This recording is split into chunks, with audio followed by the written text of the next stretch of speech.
I could definitely do better myself with getting out there, saying more stuff or social media, etc. Like I could definitely work for it more, but at the same time, I feel like I've been performing well for a really long time, and it's just like, yeah, get some recognition. He's doing good, but it's not really more than that. I mean, I'm not the type of player who to go out and like talk shit about the other players too much. I feel like if I'm way better than someone, then I don't need to talk trash about them because I'll just win. Hello everyone, this is Darius from the Shotcaller, joined by Mr. Consistent. No, in this game you were not just consistent, you were phenomenal against G2. I'm joined by Kobbe, of course, AD carry of Splyce, who just destroyed G2 on that Sivir. How does it feel to take the win off G2? It feels pretty good.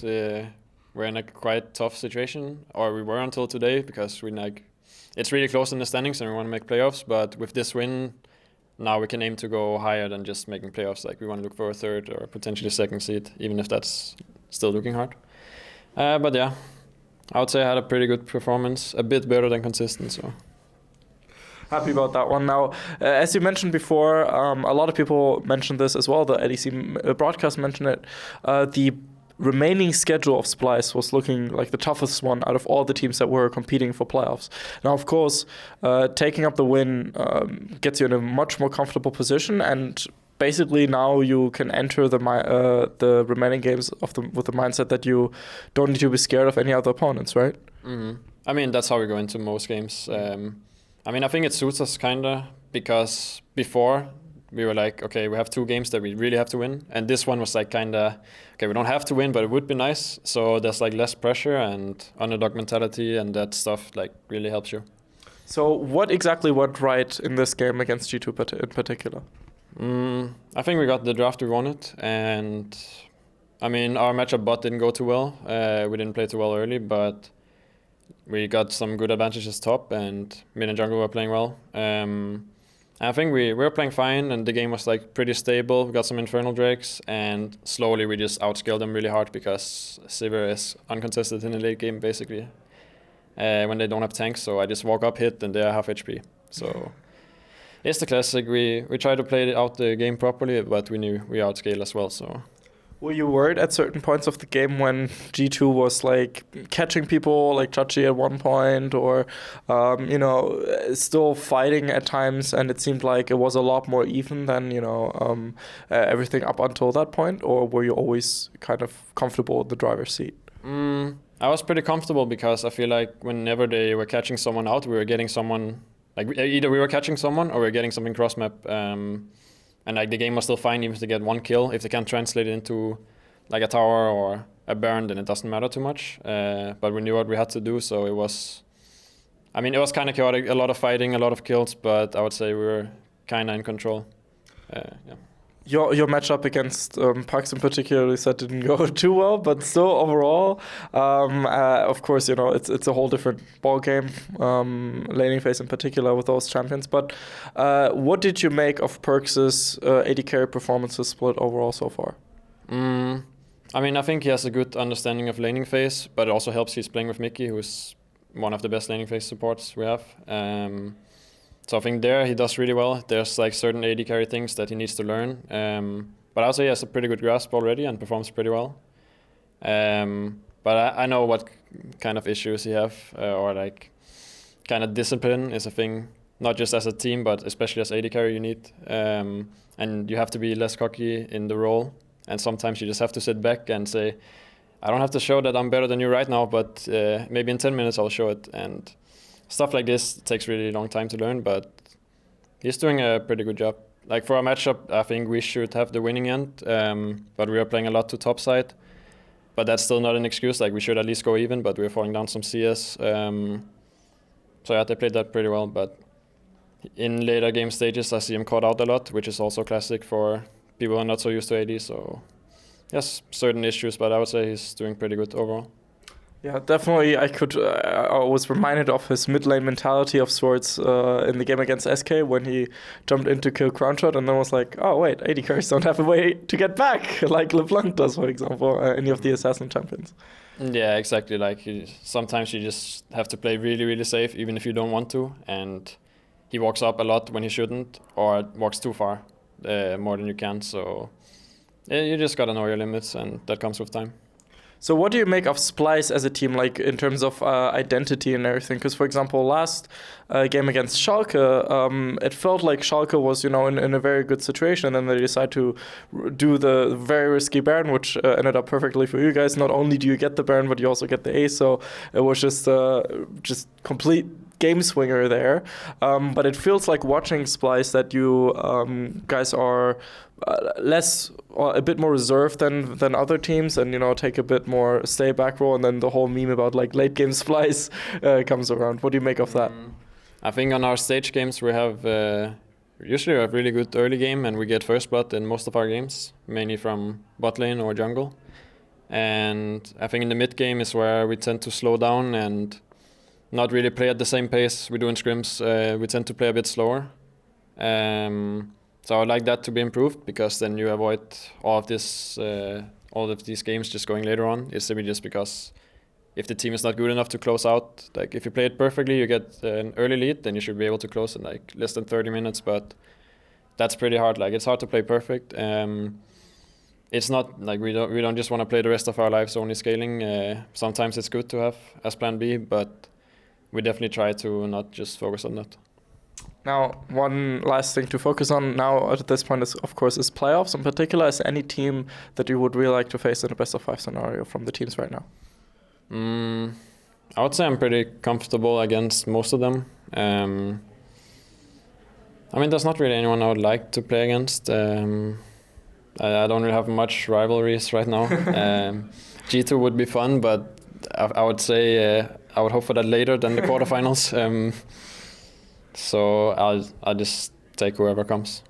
What do you make of like your own identity within the league? Because I feel like while you are a really, really good player, you also get, viewed as this like Mr. Consistent. And then you have like Aptila and Upset trash talking. You have like Reckless being, the poster boy of LEC, and Perks and Caps and that kind of stuff. And you don't get as much public attention, I would say, compared to other players. Are you comfortable in that situation? Or would you sometimes like some more publicity or something like that? Yeah, I mean, I would say it's for various reasons. Like one of them, I could definitely do better myself with getting out there, saying more stuff, or social media, etc. Like I could definitely work for it more, but at the same time I feel like I've been performing well for a really long time, and it's just like, yeah, get some recognition, he's doing good, but it's not really more than that. I mean, I'm not the type of player who to go out and like talk shit about other players too much. I feel like if I'm way better than someone, then I don't need to talk trash about them, because I'll just win. So I prefer to like show it through actions. But it's hard if you don't always win, I think it's really easy to just look good and talk trash about everyone if you're a number one team. Yeah. Yeah, because obviously then you have all the advantages on your side anyway. But do you think that it's kind of pointless as well when you're the number one anyway and you still like trash talk, or does it just make sense to you? I mean, if it's competitive around the top, I think it's good. But like if you're a G2, you don't go and trash talk Rogue, because I mean, what do you get from that? But you go and do it with Fnatic, and then it's fun because it's more competitive and they've lost in the past, etc. But yeah, it's not like you can't do it just because you're number one. I mean, if you're just murdering everyone, then it's not too fun, I guess. But I mean, yeah, people are just different. Yeah.